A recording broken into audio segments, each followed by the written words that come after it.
کسی بہت خراب چیز کو بہترین پالش کر کے بہت اچھے لیبل لگا کر خوبصورت ٹائٹل میں سجا کر اس کو پیش کر دینا، یہی ترجمہ ہے دجال کا۔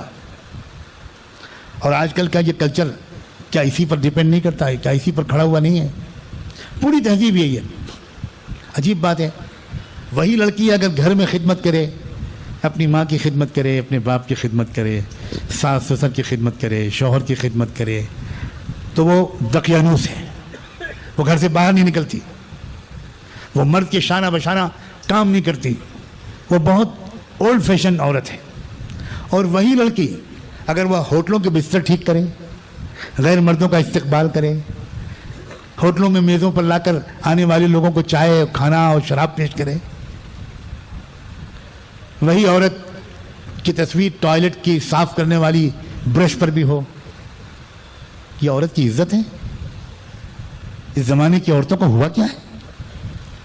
کوئی ایک احتجاج کی آواز عورتوں کی طرف سے آواز نہیں اٹھتی، سنائی نہیں پڑتی کہ تم نے ہم کو کتنا سستا کیا ہے، کتنا تم نے ہماری توہین کی ہے۔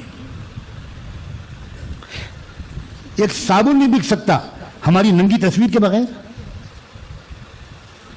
کمال، ساری عورتیں اس پر بہت خوش ہیں کہ یہ ہے آزادی۔ اور اگر کوئی کہے کہ ذرا پردے میں رہو، ذرا اپنے آپ کو بچاؤ، کہ یہ عورتوں کی آزادی میں خلل ڈالتے ہیں۔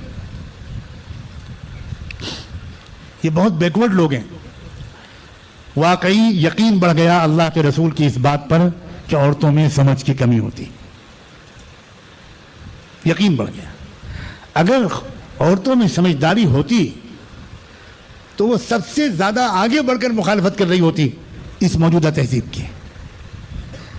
وہ کہہ رہی ہوتی عجیب زمانہ ہے، سپریم کورٹ میں شکایت کی گئی ہے کہ مسلمان مرد ایک سے زیادہ شادی کرتے ہیں، اور سپریم کورٹ نے اس کو بڑا سیریس مسئلہ لیا ہے اور اس کو کانسٹیٹیوشن بینچ کے پاس ریفر کیا ہے۔ 5 ججز بیٹھ کر فیصلہ کریں گے۔ بہت خطرناک جرم ہو رہا ہے یہ، ایک سے زیادہ عورت سے شادی۔ اوہو، اس کو روکنے کے لیے ملک کے چھوٹی کے ماہرین قانون کی ضرورت ہے۔ سبحان اللہ۔ اور یہی سپریم کورٹ آج سے 20 سال پہلے یہ فیصلہ کر چکا ہے کہ شادی اور نکاح کے بغیر کوئی مرد اور عورت ایک ساتھ زندگی بھر رہ سکتے ہیں۔ یہی سپریم کورٹ آرٹیکل 377 کے خلاف فیصلہ کر چکا ہے کہ ہمارے ملک میں دفعہ 377 کے تحت جو مرد کے ساتھ شادی یہ ممنوع تھی، مرد کا مرد کے ساتھ بدفعلی کا تعلق جرم مانا جاتا تھا، یہ ہم کینسل کرتے ہیں۔ اب مردوں کو اختیار ہے کہ وہ مردوں کے ساتھ تعلقات قائم کریں۔ کیا ہو گیا اس دور میں؟ یعنی آپ 50 عورتوں سے ناجائز تعلقات قائم کر سکتے ہیں، لیکن کسی ضرورت کے تحت آپ دوسری شادی نہیں کر سکتے۔ یہ وہ زمانہ ہے بھائی۔ مگر اگر آپ اس مروبیت سے نہ نکلے کہ اگر کوئی انگریزی بول رہا ہے تو وہ بہت پڑھا لکھا ہے۔ ایک صاحب ریل میں سفر کر رہے تھے، آپ لوگ پہلے ہی ہنسنے لگتے۔ ایک شاعر صاحب خفا ہو جاتے تھے اس بات پر کہ ابھی میں نے شعر پورا سنایا نہیں اور آپ نے داد دینی شروع کر دی۔ ایک صاحب ریل میں سفر کر رہے تھے، سامنے کچھ ماشاءاللہ سوٹ اور ٹائی والے پڑھے لکھے لوگ، انکل کچول، وہ انگریزی اخبار پڑھ رہے تھے۔ اب یہ سامنے بیٹھا ہوا بہت رشک کی نظر سے دیکھ رہا تھا کہ انگریزی پڑھ رہے ہیں، انگلش، اوہو۔ اب بیچارہ اپنی قسمت پہ رو رہا تھا۔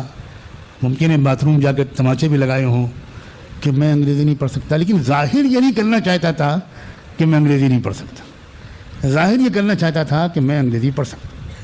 تو جب انہوں نے اخبار پڑھ کے رکھا تو انہوں نے بھی اجازت مانگی، بھائی صاحب میں اخبار پڑھ سکتا؟ ہاں یا وائی ناٹ، شور۔ اب انہوں نے اخبار لیا اور الٹا اور ارے سب مر گئے ہوں گے۔ تو انہوں نے پوچھا کہ کیا ہوا بھائی صاحب؟ کہنے دیکھیں یہ کار الٹ گئی، وہ اصل میں الٹا اخبار تھا، تو کار کا اشتہار تھا، تو وہ دیکھ رہے تھے پہیے اوپر ہے چھت نیچے ہے، کہنے دیکھیں الٹ گئی، سب مر گئے ہوں گے۔ تم کہا نہیں بھائی صاحب آپ رکھ دیجئے، آپ رکھ دیجئے، آپ رکھ دیجئے. کیا تماشا ہے یہ؟ جو انگریزی جانے، چاہے وہ گدھے اور کتے کی طرح کھڑے ہو کے پیشاب کرتا ہوں، وہ بہت سمجھدار ہے، وہ بہت سمجھدار ہے. یہ غلامانہ ذہنیت ترک کرو. سب سے شاندار علم وہ ہے جو محمد رسول اللہ کے ذریعے علم ہے، تہذیب ہے، شرافت ہے، روشن خیالی ہے، گہری سوچ ہے، دور تک دیکھنے والی نظر ہے. یہ ہے علم.